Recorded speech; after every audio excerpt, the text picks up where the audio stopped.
Hello, dear friends. Today I want to share with you some experiences and lessons I've accumulated over my 73 years of life. These are precious lessons I've learned, sometimes the hard way, and that I can now pass on with affection. 1. On visits and respecting others' space. I remember well when I retired and had all the time in the world. I was always visiting my daughter Sarah, showing up unannounced almost every day. I brought a little cake, I would say proudly, until one day I noticed that she became a bit tense when I arrived without warning. It was my 12-year-old granddaughter who, with the honesty of children, told me, "Grandma, Mom gets worried when you come without calling, because sometimes she's in the middle of her work-from-home job." That made me reflect deeply. I started calling beforehand, scheduling times. Our relationship improved a lot after that. I learned that love is also about respecting others' space and routine. Today, our visits are more special because they're planned and everyone can prepare to enjoy the moment together better. This also reminded me of a situation with my neighbor Betty. She had a habit of showing up at lunchtime just when I was preparing the meal or resting a bit. At first, I felt awkward saying anything, but over time I learned to be gentle yet firm. "Betty dear, how about we plan for coffee at 3 p.m.? That way I can give you proper attention." Over time, I realized it wasn't just about visits, but how we manage our social relationships. I saw this clearly when my friend Charlie started going to his buddy's house daily to play dominoes. At first, his buddy loved it, but after a few months, his wife started to feel uncomfortable because she no longer had privacy with her husband in the afternoons. Charlie only realized when the invitations started decreasing, until one day, his buddy suggested they play only twice a week. 2. Taking care of health. My greatest wealth. I confess it took me a while to understand this. At 60, I had a scare when the doctor said my blood pressure was very high. I used to eat fried foods all the time, didn't exercise, thought I was strong enough. My son had to miss work several times to take me to the emergency room. That's when I decided to change. I started with short walks around the block. At first, I could barely make a complete lap. Today, at 73, I'm part of a walking group with other seniors. We meet 3 times a week in the park. We exchange healthy recipes, laugh together, my blood pressure normalized, I sleep better, and best of all, I no longer need to worry my children with medical emergencies. I especially remember one morning when I met Mrs. Johnson, an 80-year-old lady who walked in the park every day. She told me her story. She had lost her husband at 65 and fell into depression. The doctor prescribed antidepressants, but she decided to try physical activity first. She started walking for 10 minutes, then 15, and today she walks for a full hour. The secret, she told me, is to start slow and never give up. My diet also changed completely. I learned to make healthy and tasty dishes. I replaced salt with aromatic herbs that I grow in my small garden. I discovered that eggplant can be delicious when well prepared, and that there's life and a lot of flavor beyond fried foods. My granddaughter even jokes that I've become a wellness influencer because I'm always sharing recipes in the family group. I also started paying more attention to routine checkups. Before, I only went to the doctor when I was feeling ill. Now I get regular checkups, take necessary vaccines, take care of my oral health. As my geriatrician says, prevention is the best medicine. And he's right. Since I started taking better care of myself, I've reduced the medications I was taking by half. 3. Family is our true treasure.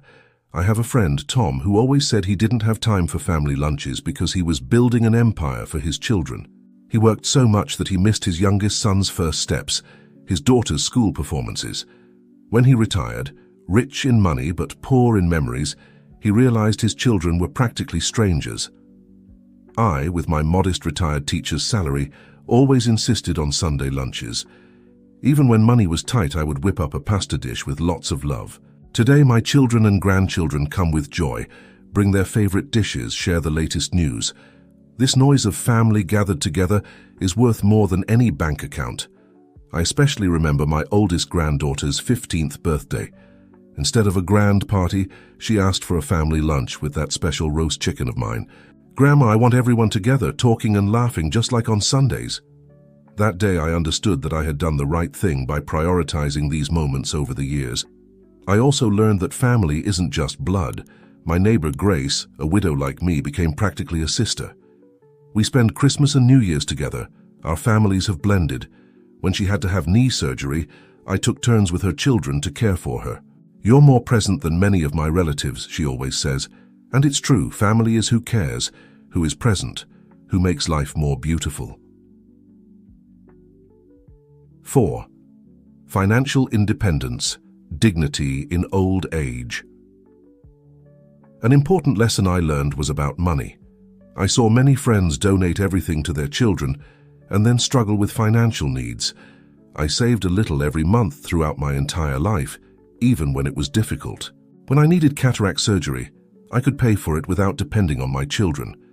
My friend Evelyn had a different experience. She sold her house to help her son start a business, which unfortunately didn't work out. Today, she lives with her daughter out of necessity, and even though she's treated well, she misses her independence. If I could go back, she confessed to me one day, I would have kept something for myself. I learned to make a simple but efficient budget. I write down everything I spend in a little notebook: medications, bills, groceries. I have a savings account just for emergencies. It's not much, but it gives me security. I also learned to compare prices, take advantage of promotions for ongoing medications, and make good use of health insurance. Another important lesson was not to lend money to family. It only creates conflicts. If I can give, I give from my heart. If I can't, I explain lovingly. It's better to maintain family harmony than to create resentments because of unpaid debts. 5. The joy of hobbies. I discovered painting at 65, in a free workshop at the neighborhood cultural center. At first, I could barely hold a brush. Today, my canvases decorate the whole house. I'm no Georgia O'Keeffe, but each painting has a story, an emotion. When I paint, time flies, problems disappear. I remember the day I painted my first real picture. It was a simple landscape of my house's garden. My teacher, Mrs. Thompson, said I had a talent for colors. I was so excited that I started researching art on the internet. Yes, I learned to use the computer too. Today I'm part of a senior artist group on Facebook, where we exchange tips and encourage each other. My friend Louise discovered crafting with polymer clay. She started making small ornaments for her grandchildren, and today has a small stand at the neighborhood fair. It's not for the money, she says, but for the joy of creating and seeing people admire her work. Another friend, Mr. Frank, started doing woodworking in his garage. He makes small furniture pieces and wooden toys. Each piece carries a piece of my heart, he always says. The important thing is to find something that makes us happy. It could be gardening, sewing, photography. There was a lady at the cultural center who started writing poetry at 70. She self-published a small book and distributed it to her family. What a joy to see her eyes shining when she recited her verses. 6. True friendships. Over time, I learned to value quality friendships. Before, I participated in all WhatsApp groups, wanted to be in every conversation circle. Today, I have few but true friends. We meet every Wednesday for coffee, share joys and sorrows. Mrs. Eleanor is one of those special friends. We've known each other for 40 years, since our children studied together. We've been through separations, losses, joys and sorrows together. She knows when I'm sad just by the tone of my voice on the phone. Last year when I broke my arm, it was she who organized a schedule among friends to help me with household chores.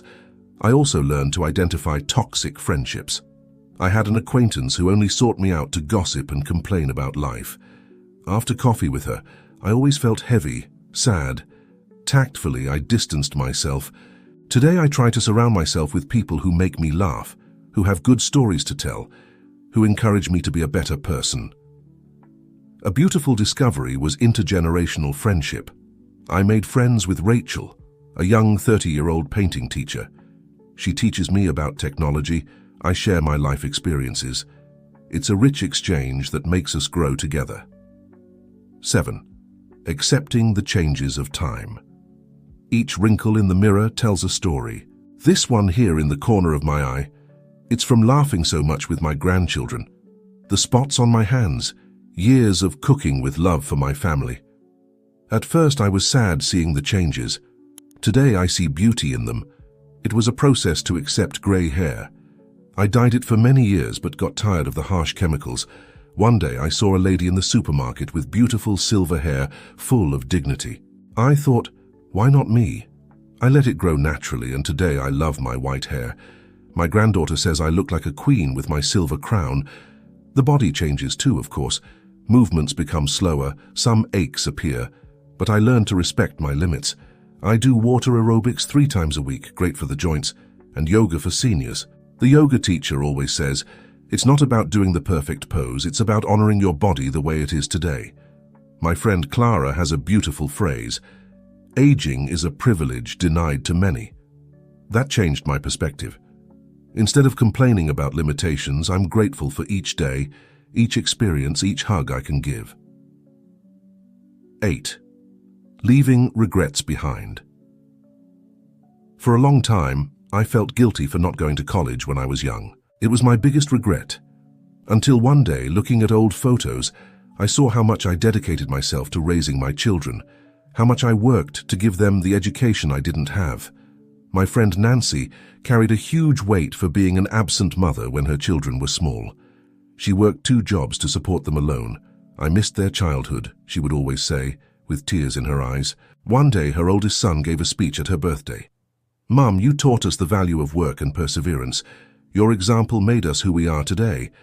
It was beautiful to see how she finally managed to forgive herself.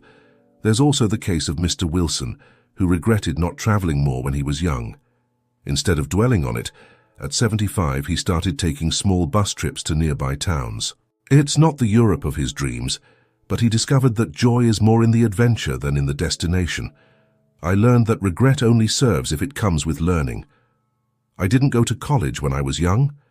That's okay. Today I take courses at the senior university. I didn't travel much. Now I enjoy every outing with my grandchildren as if it were a great adventure. Life is too short to carry unnecessary burdens. 9. It's never too late to learn. Speaking of studying, I started taking English lessons at 70. My grandson taught me how to use YouTube, and now I watch videos in English every day. I can already understand some Beatles songs, my favorite band since I was young. At first it was difficult. My memory isn't the same, of course, but the teacher, a very patient young woman named Emily, taught me special techniques for memorizing. I make colorful flashcards with new words and stick them all over the house. My kitchen looks like an illustrated dictionary. But it works. The other day, I managed to help a lost tourist at the mall.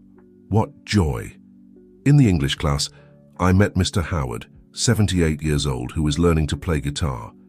He says his fingers are slower now, but the important thing is persistence. Every week we meet half an hour before class for him to teach me some chords, and I help him with English pronunciation. I also started doing memory workshops at the community center. We play games, do reasoning exercises, learn techniques to keep the mind active. The neuropsychologist explains that our brain is like a muscle. The more we exercise it, the stronger it gets. Between activities, we exchange recipes and laughs. Learning in a group is much more fun. 10. Helping others. After I retired, I started volunteering at the neighborhood library. Twice a week I read stories to children. Seeing those little eyes shining while I tell adventures is a joy that has no price. At first I was insecure, thinking I wouldn't know how to hold the children's attention, but I discovered that years of telling stories to my grandchildren had perfectly prepared me for this. I do different voices for each character, use objects to create special sounds. The children love it when I use my scarf as a superhero cape or make storm noises with a sheet of paper. Inspired by this experience, my friend Martha started a knitting project at the nearby nursing home. She teaches the ladies to knit, and together they make blankets to donate to a children's shelter. The best part isn't even the finished blankets, she says, but seeing how the ladies feel useful and excited having a project to work on. Mr. Joe, after losing his wife, started helping with the community garden in the neighborhood. He was a farmer before retiring and now teaches young people from the social project how to grow organic vegetables. When my hands are in the soil, I feel like I'm planting hope, he always says. 11. Daily gratitude. Every night before bed I give thanks for 3 good things that happened during the day. It can be something simple. the morning sun, a call from a child, a warm bread at breakfast. This practice changed my way of seeing life. I started this habit after a difficult period when I lost my husband. I was immersed in sadness, could only see what I was missing. It was my friend Ruth who introduced me to the gratitude journal. At first it was hard to find reasons to be thankful, but gradually I began to realize how many blessings I had in life. I remember one particularly special day. It was raining heavily, and my 5-year-old grandson came to visit with my daughter. He brought a drawing he had made at school. It was me, with white hair and a big smile, making cookies. "Grandma, I drew you happy," he said. That day I wrote in my journal, "Grateful for the pure love of a child who sees beauty even in my white hair." Mrs. Susan, from my prayer group, has a beautiful way of practicing gratitude. Every month she bakes a cake and takes it to someone who needs a gesture of kindness. It can be a sick neighbor, a building employee, even a stranger. "It's my way of thanking God for still being able to do something for others," she explains. 12. Learning to say no. Last but not least, I learned to set boundaries. Before, I wanted to please everyone, said yes to everything. I would end up exhausted and stressed. Today I know that I can love my family and friends and still say no when I need time for myself. It was a difficult lesson to learn. I remember when my daughter wanted me to watch the grandchildren every day after school.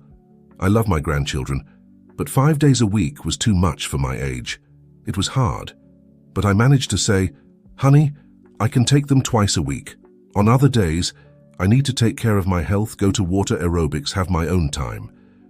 At first she was upset, but later understood that a happy and energetic grandmother is better than an exhausted one. My friend Barbara learned this the hard way. She never said no to her children, lived her life around them. One day, she had a minor heart attack due to stress. In the hospital, the doctor was straightforward.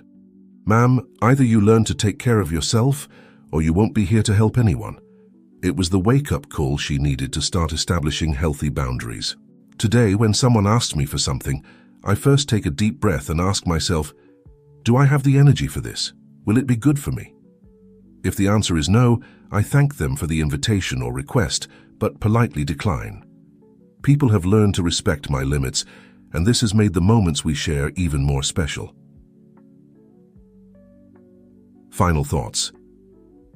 Life is a patient and wise teacher. Each day brings a new lesson, a new chance to grow and learn.